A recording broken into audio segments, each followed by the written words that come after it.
Hi. ನೀನೇನು ಕೂಡ ಮತ್ತೊಂದಿಷ್ಟು plan ಮಾಡಿದೆ. ಇವತ್ತು ನಾನು ಗೋಪ್ರೋ ವರ್ಕ್ ಆಗ್ತಾಯಿಲ್ಲ, ಸೊ ಅದಕ್ಕೆ ನಾನು ಮೊಬೈಲಲ್ಲೇ ರೆಕಾರ್ಡ್ ಮಾಡ್ತಾ ಇರೋದು. ಸೊ ನಿನ್ನೆ ಏನು ಮಾಡಿದ್ದೀನಿ ಅಂದರೆ ಫ್ರಾನ್ಸಿಂದ ನಾವು ಲಂಡನ್ಗೆ ಕನೆಕ್ಟ್ ಆಗ್ತೀವಲ್ಲ, ಸೊ ಅಲ್ಲಿ ಕೆಲವೊಂದೆಲ್ಲ ಹೋಟೆಲ್ಗಳನ್ನು ಚೆಕ್ ಮಾಡಿದ್ದೀನಿ. ಅಲ್ಲಿ ಕಲಾಸಿ ಅಂತ ಒಂದು ಪ್ಲೇಸ್ ಇದೆ, ಅಲ್ಲೂ ಕೂಡ ಅರೌಂಡು ನಮಗೆ 4000 5000 ರೇಂಜಲ್ಲಿ ಒಂದಷ್ಟು ಹೋಟೆಲ್ ಇದೆ. ಬಟ್ 4-5 ಇದೆ, ಬಟ್ ಅದರಲ್ಲಿ ಒಂದೇನೋ 5000 ಹತ್ರ ಏನೋ ಇದೆ.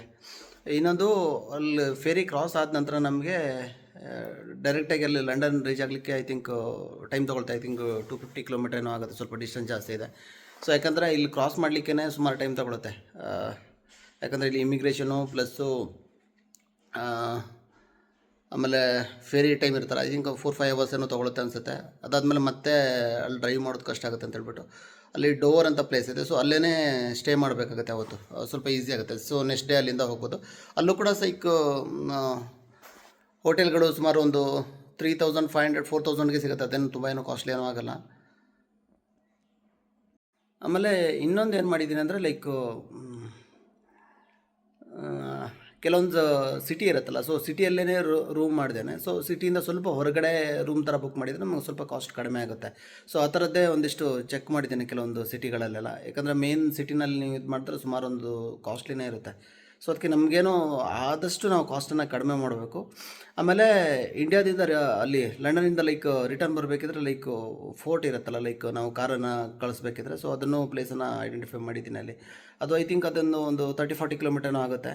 ಸೊ ಅಲ್ಲೂ ಕೂಡ ಸ್ಟೇ ಮಾಡಿಬಿಟ್ಟು ಗಾಡಿನ ಬಿಟ್ಬಿಟ್ಟು ಮತ್ತೆ ರಿಟರ್ನಲ್ಲಿ ಫ್ಲೈಟ್ಲಿಗೆ ಬರಬೇಕು.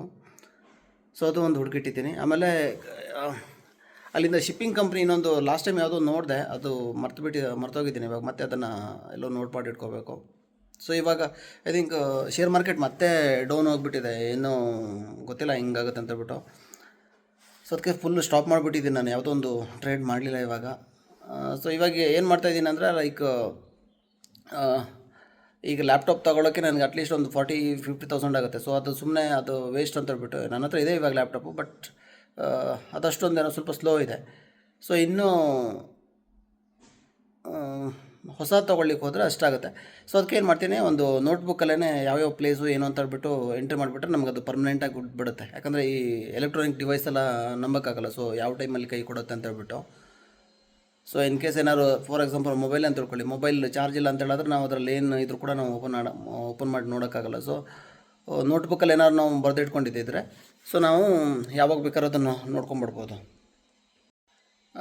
ನಿನ್ನೆ ಯಾವುದೋ ಒಂದು ವೀಡಿಯೋ ನೋಡ್ತಾ ಇದ್ದೆ ನಾನು, ಯಾವುದೋ ಡ್ರಿಂಕ್ ಆ್ಯಂಡ್ ಡ್ರೈವ್ ಮಾಡಿಬಿಟ್ಟು ಅಣ್ಣ ಬಸ್ಸನ್ನು ಒಳಗೆ ಇಳಿಸ್ಬಿಟ್ಟಿದ್ದಾರೆ. ಸೊ ಕುಡಿಯೋ ಹ್ಯಾಬಿಟ್ಸ್ ಯಾರಿಗಾರಿ ಇರುತ್ತಲ್ವ, ಕುಡಿದ್ಬಿಟ್ಟು ಯಾರೂ ಗಾಡಿ ಓಡ್ಸೋಕೆ ಹೋಗಬೇಡಿ. ನೋಡಿ ಈ ಥರ ಆಗಿಬಿಡುತ್ತೆ, ಯಾರಿಗೂ ಗುದ್ದುಬಿಟ್ಟು ಅವರು ಹಾಸ್ಪಿಟ್ಲು ನೀವು ಹಾಸ್ಪಿಟ್ಲು.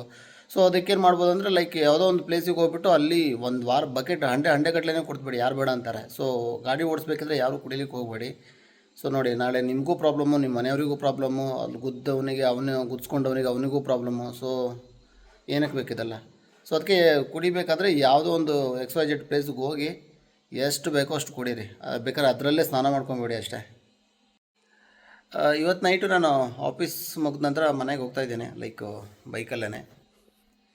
ಸೊ ನಾಳೆ ಒಂದಿಷ್ಟು ಪ್ಲೇಸಸ್ಸನ್ನು ತೋರಿಸ್ತೀನಿ, ಫ್ರೂಟ್ ಪ್ಲಾಂಟ್ಸ್ ಎಲ್ಲ ಒಂದಿಷ್ಟು ತೋರಿಸ್ತೀನಿ. ಕೆಲವೊಂದೆಲ್ಲ ಹಣ್ಣುಗಳ ಬಿಟ್ಟಿದೆ, ಕೆಲವೊಂದೆಲ್ಲ ಫ್ಲವರಿಂಗ್ ಆಗ್ತಾಯಿದೆ. ಸೊ ಆ ಥರದ್ದೆಲ್ಲ ಒಂದು ತೋರಿಸ್ತೀನಿ.